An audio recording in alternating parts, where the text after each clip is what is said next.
थंडी भरपूर वाढली आहे आणि काहीतरी गरमागरम असं आपल्याला नेहमी प्यावंसं वाटतं थंडीच्या दिवसांमध्ये। तर आज आपण अतिशय पौष्टिक असं शेवग्याच्या शेंगांचं सूप कसं करायचं ते बघूया।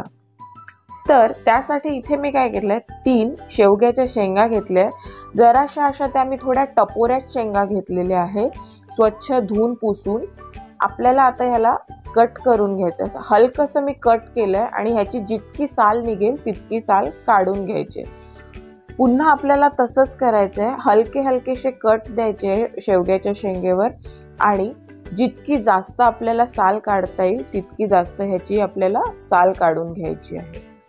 मी इथे शेवग्यांच्या शेंगांची साल काढून घेते। तोपर्यंत तुम्ही जर अजूनपर्यंत रेसिपी थिएटरला सबस्क्राईब केलं नसेल तर पटकन जाऊन सबस्क्राईब करायचं आहे। तुम्ही बघू शकता काही शेंगांना जी साल आहे ती अजून आहे, तर मी ती सुरीच्या सहाय्याने अशा प्रकारे काढून घेते आहे।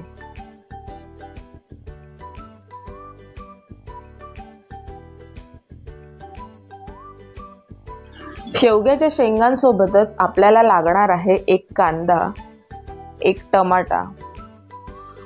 तर ह्या ज्या सगळ्या शेंगा आहे ह्या मी कुकरमध्ये घालून घेते आहे। एक कांदा घालून घेते आहे, एक टमाटा घालून घेते आहे, अर्धा इंच आल्याचा तुकडा, 3 ते 4 लसणाच्या पाकळ्या आणि एक हिरवी मिरची। इथे मी काय केलंय, 3 शेवग्याच्या शेंगा घेतल्या आहेत, तर मी ह्यात 3 ग्लास पाणी घालून घेते आहे।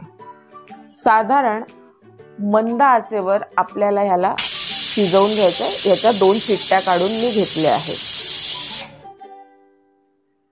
थोडा कुकर थंड झाला, याची वाफ निघाली की आपल्याला झाकण उघडायचं आहे।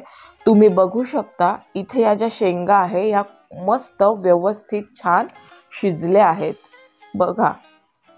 आता आपल्याला काय करायचं आहे, थोडंसं या थंड्या झाल्या की हे सगळं आपल्याला मिक्सरच्या भांड्यात काढून घ्यायचं आहे आणि ह्याची आपल्याला जितकी फाईन प्युरी करता येईल तितकं छान ह्याला आपल्याला वाटून घ्यायचं आहे। आता आपण काय करायचं आहे, हे सगळं छान गाळून घ्यायचं आहे, जेणेकरून ह्याचा जो चोथा आहे तो निघून जाईल आणि गर जो आहे तो आपल्याला मिळेल, जो की आपल्याला सूपसाठी वापरायचा आहे। आणि जो उरलेला स्टॉकचं जे पाणी होतं तेही मी यात घालून घेतलंय। ह्यालाही आपण छान गाळून घेऊया।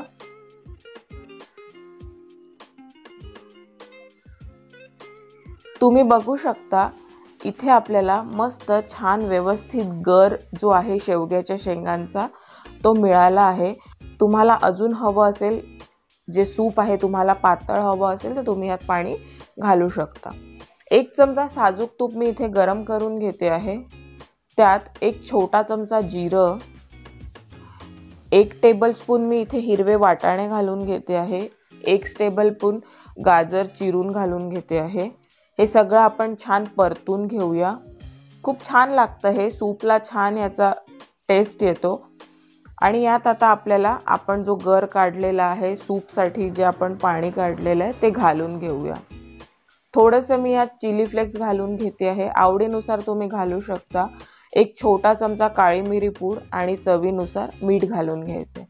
सगळं हे छान आपल्याला एकत्र करून घ्यायचंय आणि साधारण 5 ते 6 मिनिटं मंद आचेवर याला उकळी काढून घ्यायची।